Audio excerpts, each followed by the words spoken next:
A lot of times what'll happen is they'll get to this point and then panic kicks in, they'll start flailing against it, and then as a result it'll lock itself.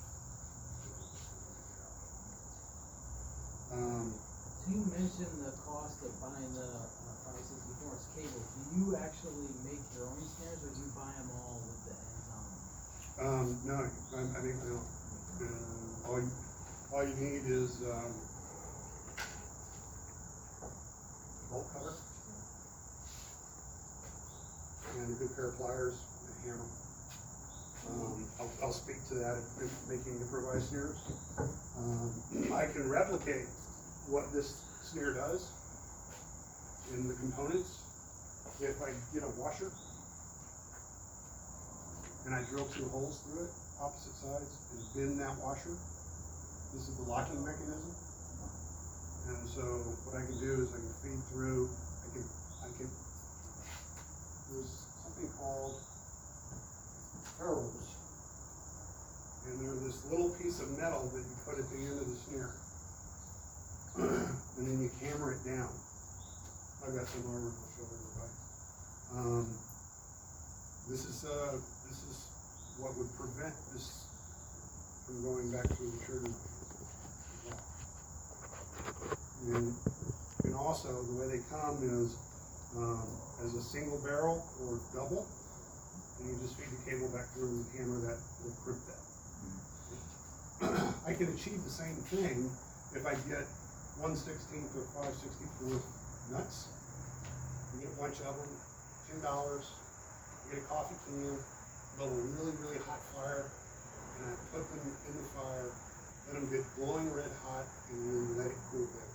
And that'll make them pliable enough where I can hammer those nuts out, and they'll act just like this. And it's a cheap way to go. Same thing for washers.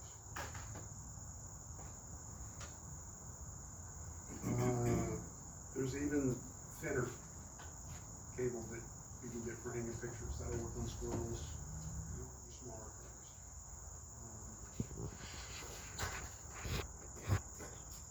Rat trap.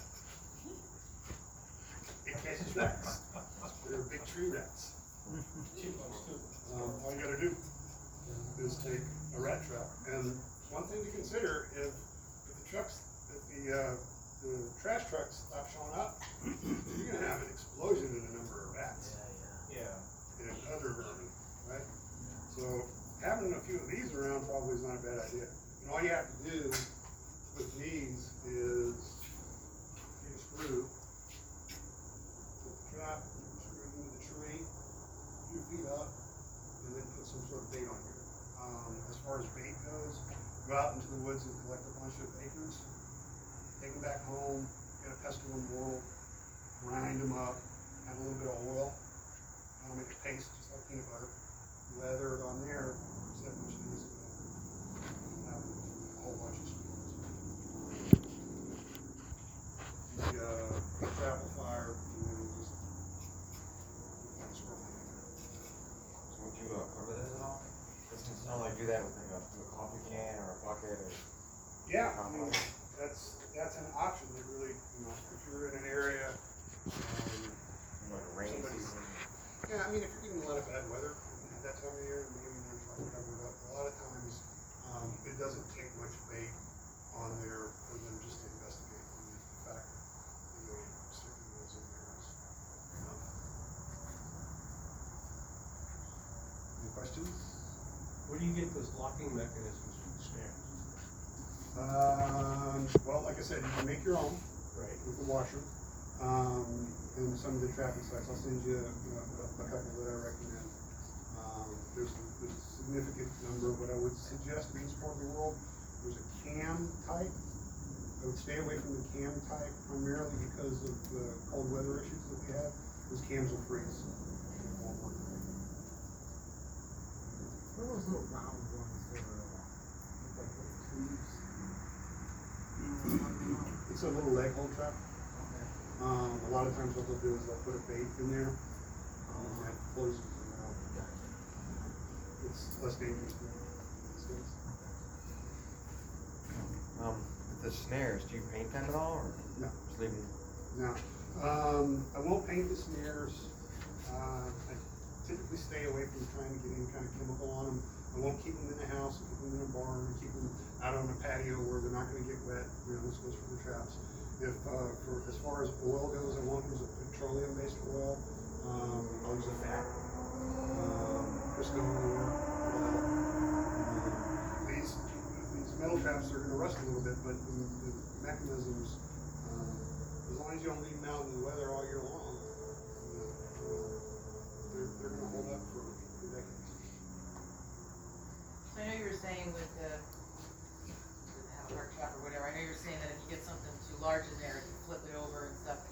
Is it better to err on the side of caution where you get something larger than you necessarily think you may need? And then if there's any downside to catching something small in that? Yeah. And because you don't want big and a small, but would it matter if it was small and a big?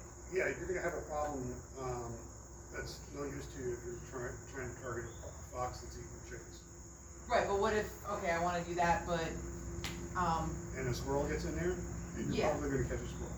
okay, oh, that's what I'm saying, so I know you said that there was the problem where if something too big gets in, it could flip the thing. Right. So I just wanted to know, was there any downside to having one too big?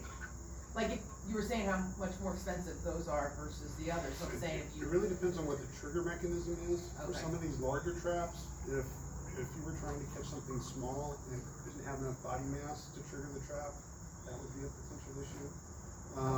You can secure this, let's see, if this trap has some 550 cord, Uh-huh, that was used to secure the trap, right, so that it wouldn't roll over. so I'm just saying, you know, to cover more, I have the term, I think in my head, but if you buy a larger trap, it'll cover more bases potentially for you to trap going forward as compared to getting a smaller one and a medium one and a larger one, but you just spend for instance, the $100, and technically you can catch whatever the hell you want, Exactly. as long as Yeah, as and long as that's, it's not a and bear. that's the benefit, right? The only issue there is really the amount of space it takes. Mhm. That's really, it'll catch all the smaller critters. Right. The issue of getting a fox in, anything from that size down. Right, okay. I have one that's a yay that I use for ground hunt, but I've got squirrels in it. Yeah, you're gonna catch stuff in the Yeah, awesome, I was trying to get him around on, so. Alright, so I've, kind of taken a grand tour back this way. If anybody wants to see me set up a snare or a lake hold trap, I'm pretty glad to do that. I know it's getting late. Totally up to you. If there's no more questions, let's go. Thank you, John. You're welcome. Thanks very much. Do you need Yeah, some first aid on that little? No, I'm good. You sure? Yeah. I think there's probably somebody who knows how to do first aid. Mine. It just might be. Want to plug your channel? Caught my attention. Look like your face was like. I saw that and I was just like, before your face started going, I was like, I started jumping. Yeah, you guys jumped up, but I've had those traps snap on me, so I'm like, you should be okay. Fingers are still attached. Not even a yelp out of you. Care to plug your channel? I don't have a channel. Plugged. Sure. There we go. Coming